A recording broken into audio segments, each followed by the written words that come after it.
Ever play a game and think, I could do that? In this video, I'll show you how to make your own game, launch it, and turn it into a thriving business. I'm going to show you the exact steps we took to raise millions for games like The Crooked Moon, Botany, and Kelp. At the end of this video, you'll have a viral strategy to create a viral Kickstarter campaign and a full guide to make a game, no matter your experience. Also, there's one huge secret that only successful Kickstarter creators know that I'll review later in this video. We'll go from designing the game, to marketing it, to manufacturing it, to crowdfunding it, and more. But first, we need a new game idea. Whether it's a board game, a card game, or tabletop RPG, you need a winning idea to start your journey. Let's start by figuring out the main driving force of your game. Is it the theme? Like a dark, fantasy world full of monsters, lore, and adventure? Or cute, forest creatures building a thriving village community? When leaning into your theme, think about who you're appealing to. Your theme needs to grab the attention of your target audience and get them to pull your game off the shelf the moment they see it. So understanding who your target audience is will help you determine the best theme to move forward with. But maybe you're not good with themes.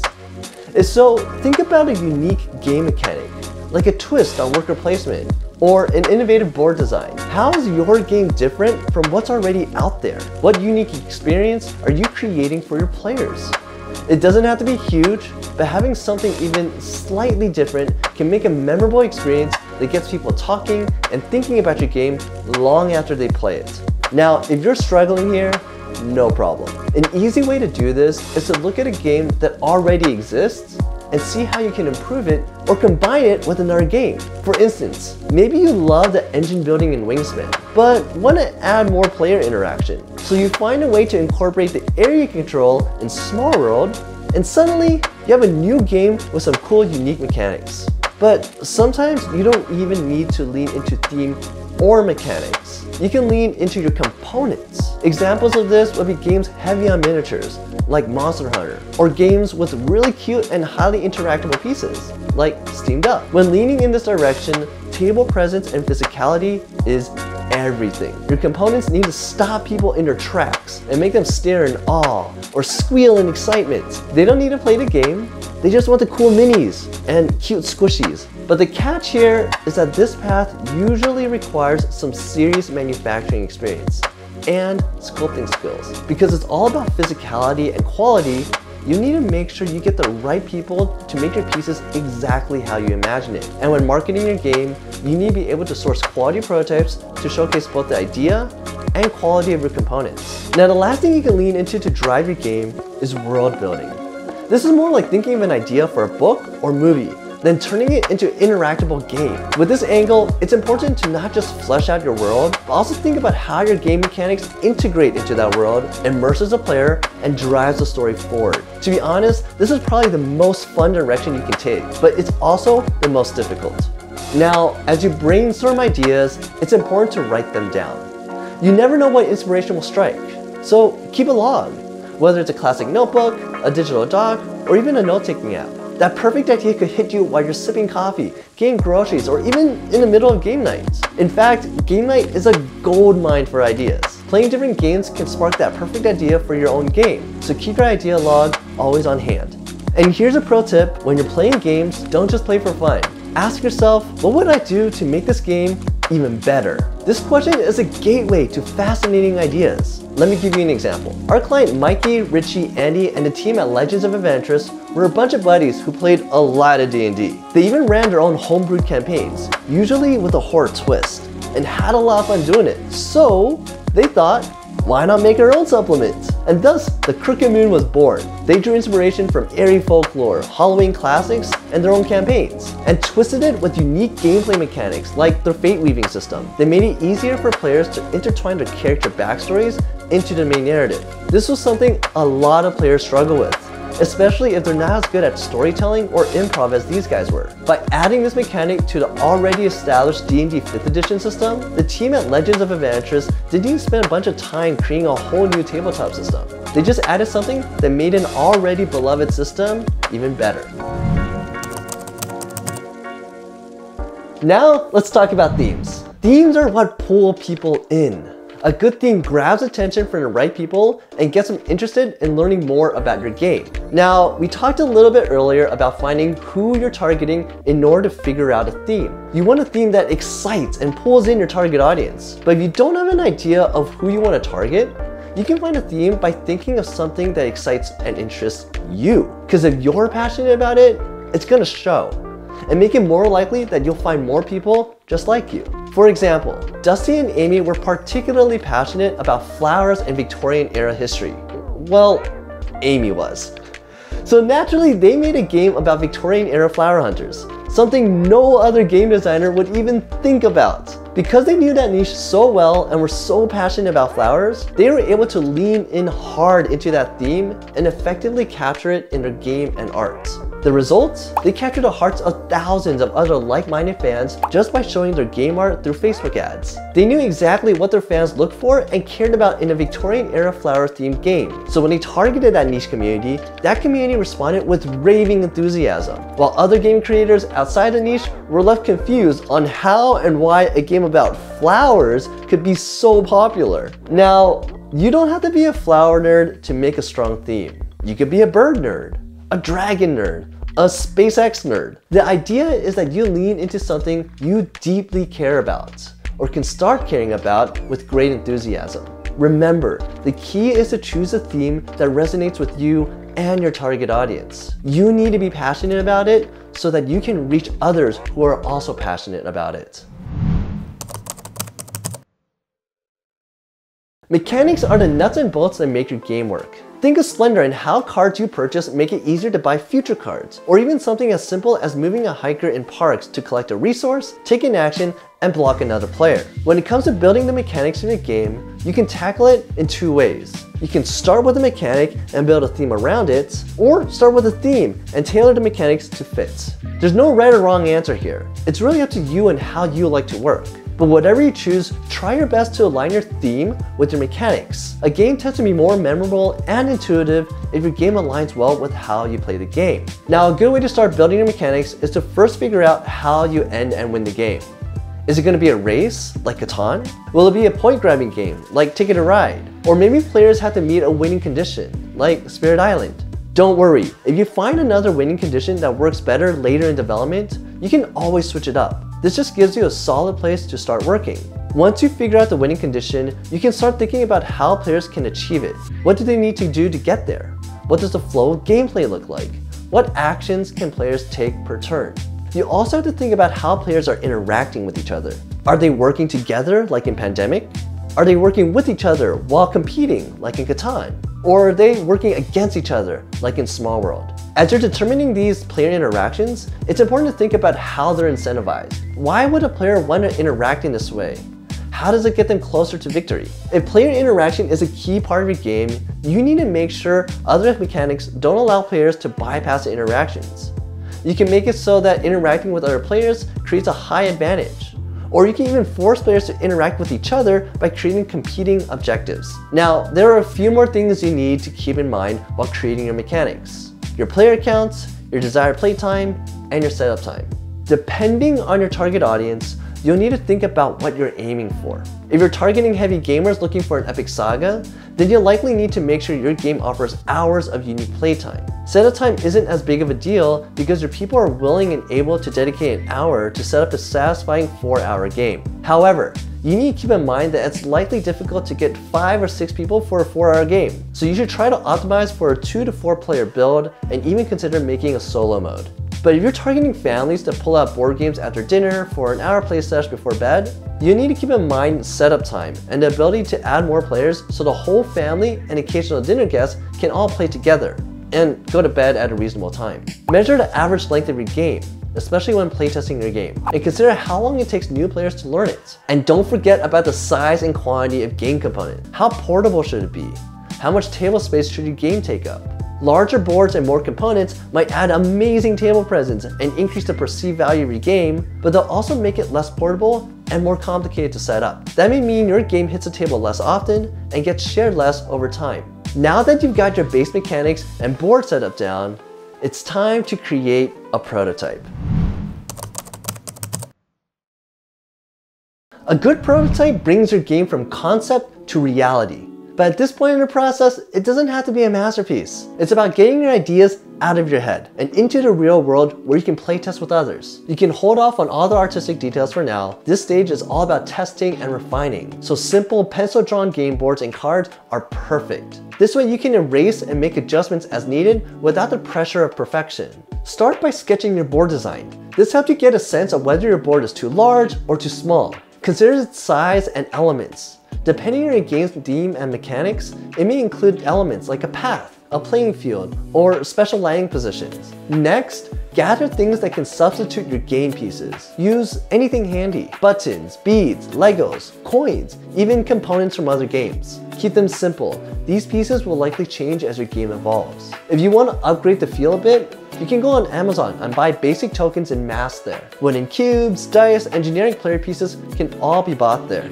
Now, if you find your game could use a little more variety, try adding game cards. Cards can introduce unexpected twists and turns to your game and ease the learning curve by introducing new rules and mechanics during play, rather than front-loading everything. When creating game cards, make sure there's enough unique cards to keep the game interesting, and make sure you keep it balanced. You probably don't want too many game-changing cards in the deck. Now, there are a few ways to make cards for your starting prototype. The easiest way is to buy a stack of index cards or cut up cardstock, and write the abilities directly on them. If a card needs to be modified, just cross it out and correct it. Or if you need a new card, just pull a blank index card and add to it. The thicker stock makes shuffling easier and gives the prototype more durability. The other way is to print out your cards on printer paper and split them into card sleeves with playing cards. This is nice because it feels like actual cards, and all your card info is stored in a digital file. So if you lose one, you don't forget it. Now that you got your base mechanics down and a base prototype, it's time to start playtesting. You can start with some solo testing. Play your game by yourself and see how it flows. Play as each player and take note of both positives and negatives you observe while playing. You want to test your game multiple times and adjust the number of players to ensure it supports the minimum and maximum player count.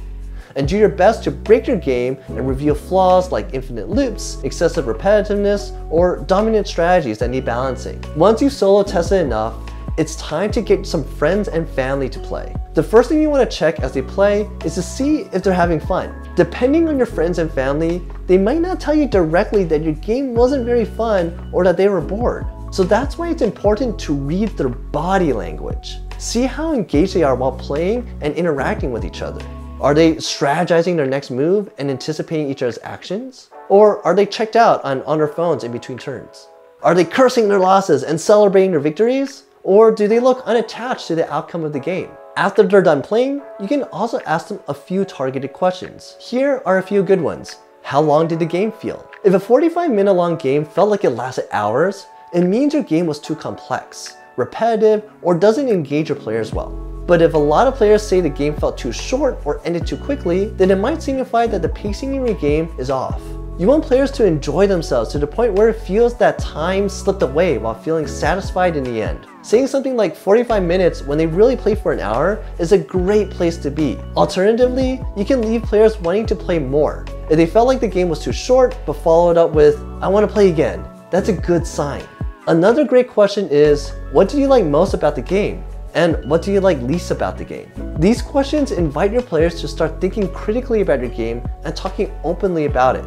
It'll give you an idea of things that stood out to them and things that frustrated them. However, quick note on this form of feedback usually shows you the right problems, but rarely gives you the right solution.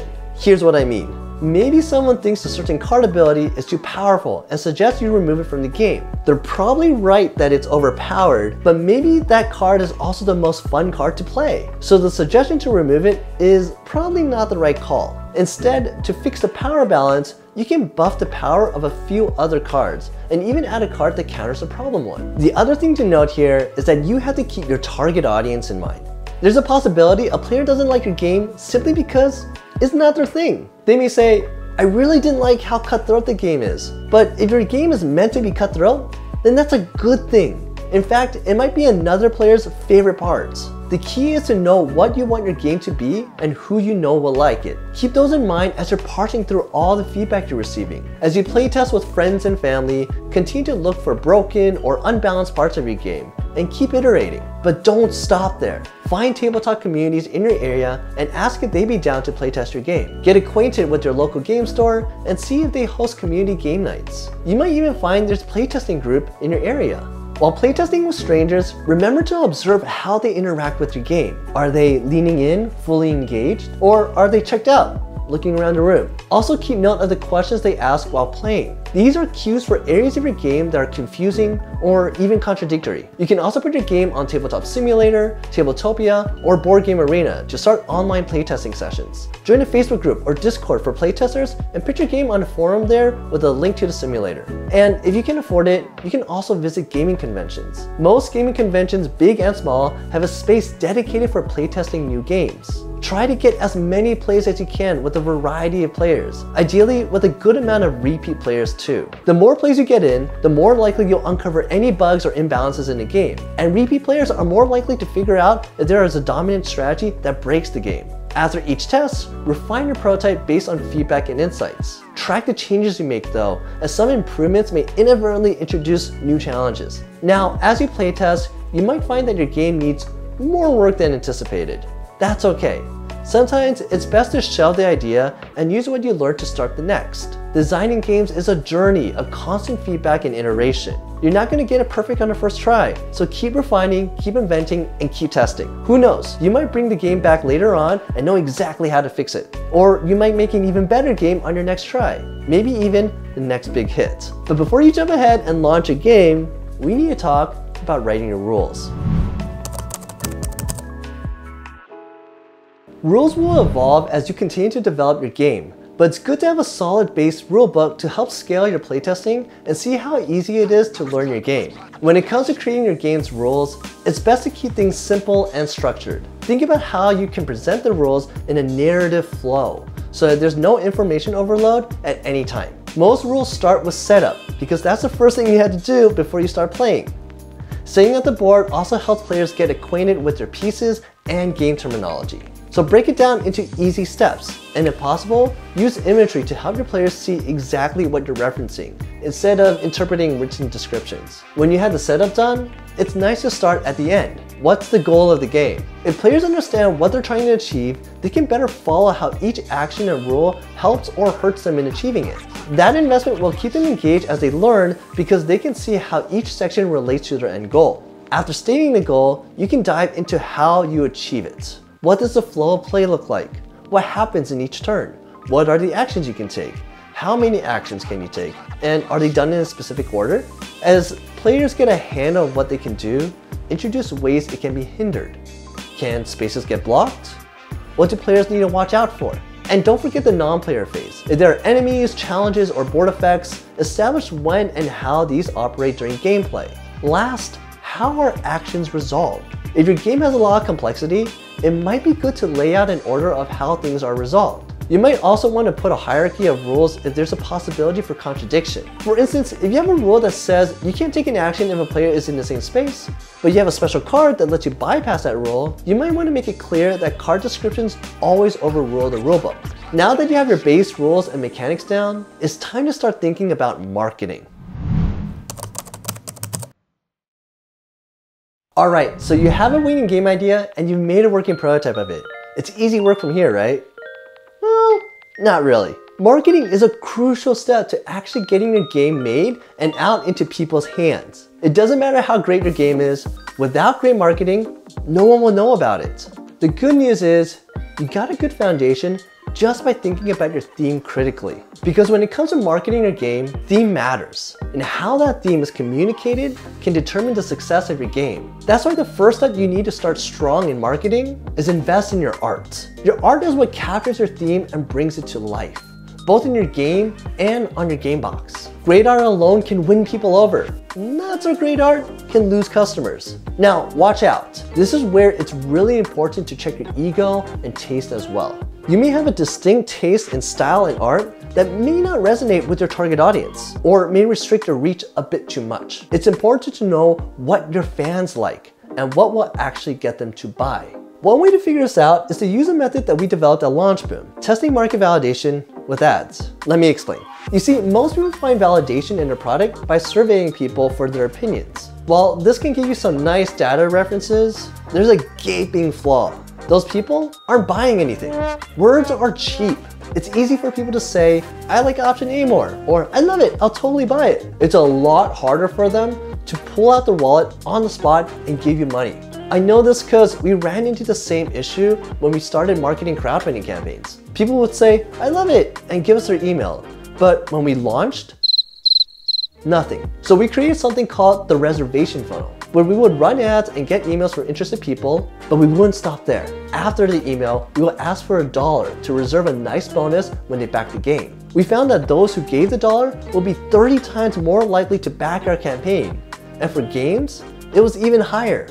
This gave us true market validation. It wasn't just someone saying, I like this. It was someone saying, please take my money now, and handing us cash. So what does this have to do with your art? Well, like I mentioned, you need to figure out what your target audience wants. And a big part of that is what your target audience wants in your art. So instead of just guessing it, you can test it. Hire an artist or a few artists to draft a few versions of your box. Throw those box covers on a render and run them through our reservation funnel. See what drives more dollar reservations. If there's a clear winner, well, then you know what direction to lean your art in, and not just your art. You can repeat this process for your game features, your market positioning, and pretty much any hypothesis you make about your game's public reception. But before you just go off and start running ads, I want to make sure you get your target audience down. Now, we've been talking a lot about your target audience, and for a good reason.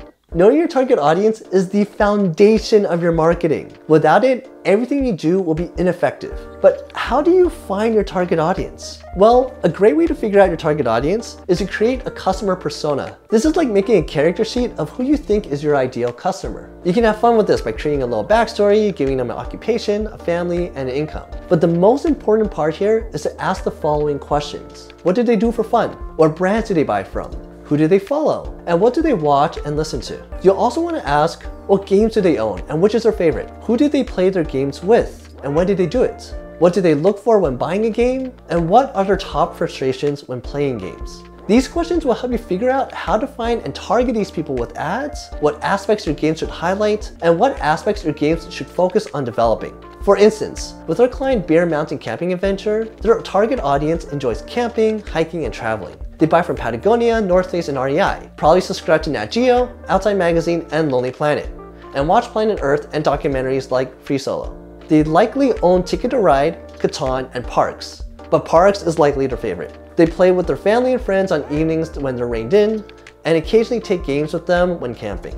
Number one thing they look for is great game art. Number two thing is high quality eco-friendly components. And number three thing is that the game is easy to learn and easy to teach while staying strategically engaging. The top frustration is when a game takes too long to set up and learn. They want the game to be engaging, but they don't want it to take an hour to get going. As you can see, it gets really specific. And sometimes the answers may not even relate with tabletop games. That's fine and usually really good because it means you can have more avenues in your marketing. Now, if you're struggling with this, try to think of an actual person you know loves your game. It could be a friend, a family member, your partner, even you. It can also be one of your playtesters. If you meet someone who absolutely loves your game after showing them your art and gameplay, consider interviewing them and ask about what they look for in a game and what their frustrations are. Now that you've pinpointed your audience, you can use those exact answers in your customer persona to create interest targets for your social media ads. Not only that, you can use the answers for what they look for in the game and top frustrations with games as guidelines for which features you should highlight on your landing page and your ad copy. Remember, everything you're doing here is a hypothesis. Just like playtesting, when you start running ads through our reservation funnel, keep an open mind to receive feedback from the data you're receiving. By the way, if you want to go even deeper into everything I'm teaching in this video, you should check out our book Crowdfunded. The book will teach you how to bring your game idea to life step by step. It's actually the best-selling book on crowdfunding in the world with 4.7 out of 5 stars from 236 reviews. We just released a new edition in August of 2023, and both the CEO of Kickstarter and the CEO of Indiegogo endorsed it. You can get it on Kindle, print, or an audiobook recorded by Mark, our CEO. And I'll leave a link for you to check it out in the corner of this video and in the description below. Okay, so you're testing for market validation and the best positioning for your game. While you're doing that, it's a good idea to start looking into manufacturers. Why? Because you'll need to know how much it costs to make your game and how much you need to put down to make it in mass before you launch. The first thing you need to do when considering manufacturing is to know your specs. These are all your measurements and quantities of every component in your game, including your box. Along with that, you need to know what you want your components to be made out of. Don't worry, if you're struggling with this, most good manufacturers will give you a sample pack and catalog of various components, materials, and customizations you can consider for your game. Next, it's time to research your manufacturing options. Now, I do have a few suggestions for you, but I'll caveat that I am a bit biased. These are manufacturers our clients have had great experiences with and that Launchroom has developed strong relationships with as well. That said, they are really good manufacturers and make some of the best games in the world. So without further ado, here they are. First on the list is Panda Game Manufacturing. Panda is known to be a bit pricier than the others, but for a good reason. They make phenomenal work. Some of the games they manufacture are Splendor, Scythe, Wingspan, Twilight Imperium, Eclipse Like Dawn, and our client, Botany, whose pre-production print looks so good. I mean, look at that foil. And the coins? Panda has some great free resources as well, like a graphic design guidebook and a component guidebook along with design templates that are applicable for all manufacturers, not just Panda. Next is Longpack Games. Longpack is the largest game manufacturer in the world, making over 2,000 unique games every year, with 1,000 of those being new games. Needless to say, they know exactly what they're doing and they do it well. Not only that, they make it a point to keep their prices competitive without compromising quality. Now, I will say, if you're making miniatures, Longpack is probably the best. They manufacture The Witcher Old World, Aeon Trespass, and the entire Zombicide series, which has a ton of minis. And not just minis too. They make Everdell, Brass Birmingham, Dune Imperium, Spirit Island, and even family games like Throw Burrito. And if you have an RPG book, they make those too. They made the Avatar RPG and will be producing the book and minis for the Crooked Moon 5th edition supplement that we helped launch.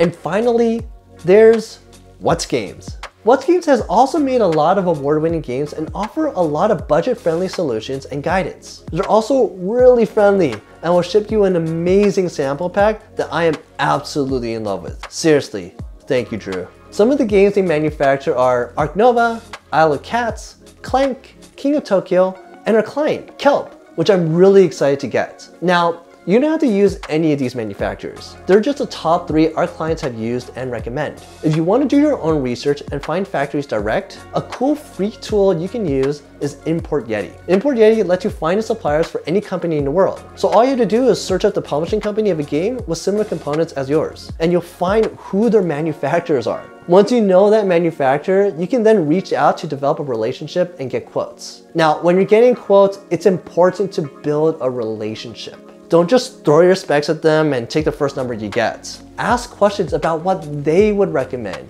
and do in your game. They might give suggestions to decrease your cost by changing your spec sheet, your components, your material choice, even your stretch goals if you're crowdfunding. Now, the big things you're looking for in terms of quotes are cost per unit, that's how much each game will cost to manufacture, minimum order quantity, or MOQ, that's a minimum amount of games you need to order when you work with them, setup fees, and mold costs. These are fees and costs to start manufacturing, including the cost of creating molds for plastic and metal units. Other things to note are lead times, shipping costs, exclusivity rights, and their defect policy. Plus, if you're looking to make a photo-ready prototype for your crowdfunding campaign, some manufacturers can make that for you at a small cost as a way to show off their work and solidify their relationship with you. Note, with all of these things, there is always room for negotiation. That's why building that relationship is so important. Know that most of these factories are looking for a long-term partnership. You may be a risk to them because you're new, but you might also be the next big hit. Try to find a win-win-win. A win for you, a win for them, and a win for your customers. Now, once you have a good idea of what your game costs to make, you're ready to launch it. Alright, so you've designed your game, prototyped it, tested it, validated, and nailed down your price for manufacturing. Now it's time to bring it to the world. One way to do this is to go directly to a publisher. You've done a lot of the work and validation already, so the sell might be easier. But just note that it is still risky for them. And just because you sign doesn't mean your game will sell. Instead, you could try to sell your game first, then go to a publisher later. Or just find that you can be your own publisher. That's where crowdfunding comes in. If you prove that you can already get people to pay for your game, publishers are more likely to look your way with favor. You'll also have more leverage in the deal. And if you decide to continue doing this yourself and keep the whole pie, you can do that too. So how do you crowdfund your game? Well, I've launched a lot of crowdfunding campaigns and, raised a good amount of money with them too. And I'll tell you right now, there's a little secret that only those who launch successful campaigns know. You see, I could give you all the details and walk you through how to design your Kickstarter page, how to make a video, and how to do all the nitty-gritty of creating a campaign. But contrary to belief, those are not the most important parts of your crowdfunding campaign. Instead, the most important part of your crowdfunding campaign is your pre-launch. What's a pre-launch? It's all the marketing work that goes before you even think about your page, your video, and your launch. Now, the typical pre-launch goes something like this. You build a website that collects emails, runs on Facebook ads, collaborate with influencers, and go to conventions to get people on your site and collect those emails. You do that until you think you have enough, and then you launch. Some creators take it a bit further. They ask people to click the Notify Me button on their Kickstarter preview page. Now, these are all good things, but they're not enough for 3 reasons. 1, these people may be interested, but there's no way to know if they're truly committed. 2, the Notify Me button only works for people well acquainted with Kickstarter. And 3, there's not a lot of predictability or scalability with this approach. Now, earlier in this video, I talked about a reservation funnel. And fun story, the reservation funnel was created to fix all 3 of these problems. Here's how it works again. Run ads to get emails. After getting an email, ask for $1. In return, they get something of value when they back your campaign. This is a win for them because they get an amazing deal trusting you early. And a win for you because you now know that they have a high likelihood of backing your game. They've shown commitment and the willingness to pay upfront for it. And they don't need to be well versed in Kickstarter either. Not only that, the likelihood of them backing your campaign is really high and predictable. We can often calculate exactly how many reservations are needed to hit your funding goal. So don't just build a list of followers, build a list of reservations. And you have certainty over your launch that will give you certainty over your game and give you certainty over your future business. When you finally go live, get ready for what we like to call a launch boom. You get funded in less than 24 hours, and that propels you to the top of Kickstarter, letting you pull in those 58 million visitors that visit the site every month, and catapulting you even further. This is the exact process we use to launch campaigns like Botany, Kelp, the Crooked Moon, and many more. Now, there are other tactics like stretch goals and live campaign ads that help take your launch even further, but none of those would be viable without this first vital step. So there you have it. Making and launching a game is an adventure, and with the right strategy and passion, you can turn your game idea into a crowdfunded success. Remember, every game started as an idea and a passion to make it real. Now that you understand that, I hope you take what you learned in this video and finally bring your idea to life. Lastly, if launching your game is a priority and you're serious about investing the time, money, and energy to making it a success, my team and I would love to chat. Just click the link on this video or in the description below. Fill out a few questions and I'll get you connected with the right expert on my team. All right, guys.